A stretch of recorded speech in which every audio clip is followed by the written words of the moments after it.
Moving our attention back to the Permian Basin, we are returning to the story that has kept Midland's attention for the past week. It is the David Wilson trial.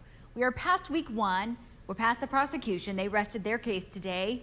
It was the defense's turn to make their case. We have Victor Lopez in studio to talk how today might have been one of the more contentious days in the trial so far. Victor, hi.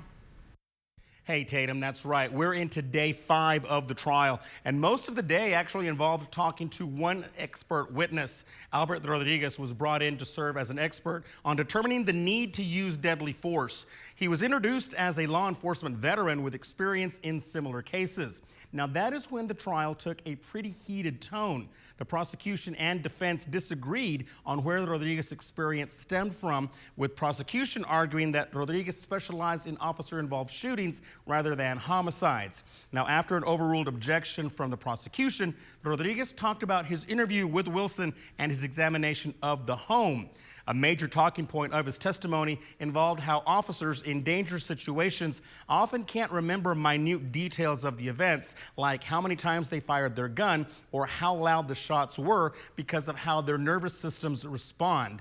Then it was the prosecution's chance to talk to Rodriguez, and that heated tone came back to the courtroom. Midland DA Laura Nodolf and Rodriguez talked themselves in circles about what elements of that night could or should be taken into account in court, and it probably was the most contentious day of the entire court proceedings up to this point, with reports of today being relatively slow-paced. It should be interesting to see how long the David Wilson trial could get drawn out. We'll see how things change as we move into day 6 tomorrow, Tatum.